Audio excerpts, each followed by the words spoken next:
Hey folks, this is Nilanjan and welcome back to my channel. If you want to become fluent in English, or if you want to understand what native speakers say while they speak or while they write something, you need to know phrasal verbs. In this video, along with the next 3 videos in this series, we will learn 100 most commonly used phrasal verbs. Before we begin though, I just want to say a couple of things. If you want to skip to the phrasal verbs, you can go to this timestamp in the video description. Okay, so I want to begin by saying that this is not an exhaustive list, by which I mean that there are way more than 100 phrasal verbs in English. In fact, there isn't a single phrasal verb on this list that does not have at least 2 meanings.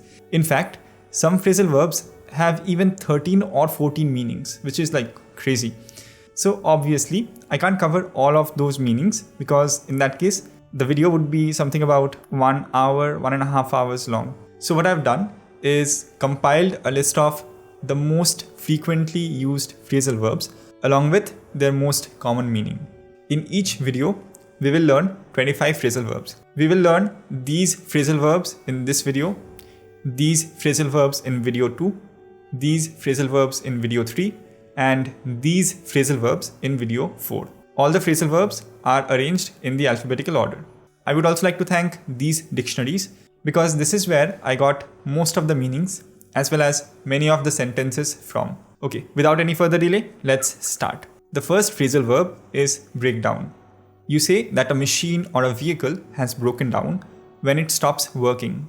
For example, my car broke down in the middle of nowhere. The second phrasal verb is break off, which means to become separated from something as a result of force. For example, he broke off a piece of chocolate.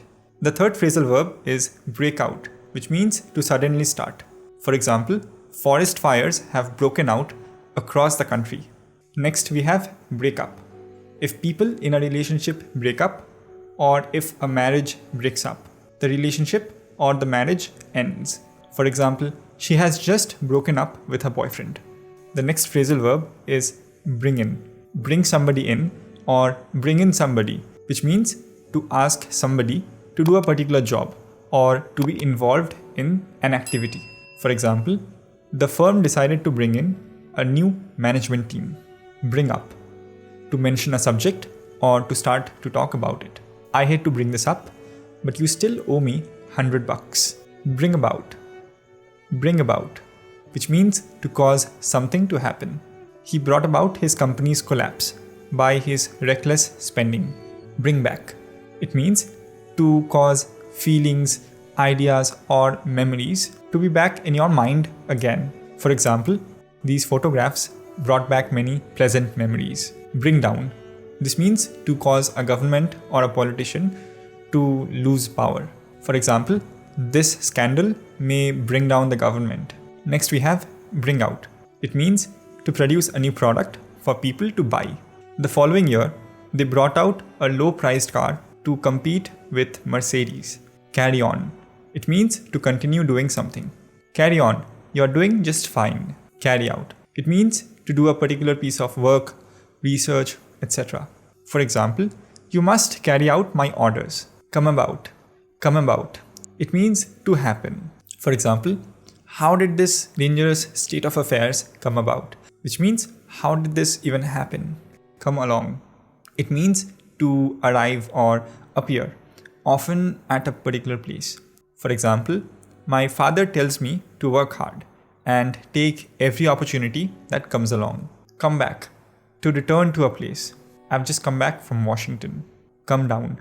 It means to fall and land on the ground. The plane came down in bad weather. Come in. To enter a room or a building. For example, come in and sit down. The next phrasal verb is come off. You say something can come off if it is able to be removed. For example, I have tried 3 detergents already. This stain just wouldn't come off. The next phrasal verb is come over. If a feeling comes over a person, it suddenly affects the person in a strong way. For example, a wave of anger came over him. The next phrasal verb is come round or come around. which means to become conscious again after an incident or an operation. For example, your sister hasn't yet come around from the anesthetic. Come through.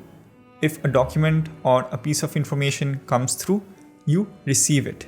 For example, my visa hasn't come through yet. Come up, which means to be mentioned or discussed. The question is bound to come up at the meeting. Or this question is bound to come up in the exam.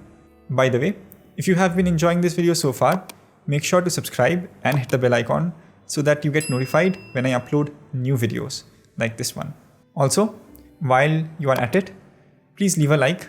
Both liking and subscribing are free and they take less than 5 seconds. Then we have dive in or dive into, which means to start doing something in a very enthusiastic way. For example, when I start a new project, I like to dive right in and see how it works. Find out, to discover a fact or a piece of information. For example, we may never find out what really caused the accident. Get along. It means to have a friendly and a harmonious relationship. For example, Rahul and I don't really get along. With that said, we have learned 25 phrasal verbs. To learn the next 25 phrasal verbs, you can click on the video here, or you can check the description where I will have links to all the videos in the series, along with some other suggested videos. Alright folks, that's it for today. Don't forget to subscribe and hit the bell icon. Otherwise you would not get notified when I upload new videos. And also leave a like while you are at it. That motivates me to make more videos like this. And that also tells YouTube that this video is helpful and that YouTube should recommend this video to other learners. Alright folks, that's it for today. I'll see you again in the next video. Bye bye.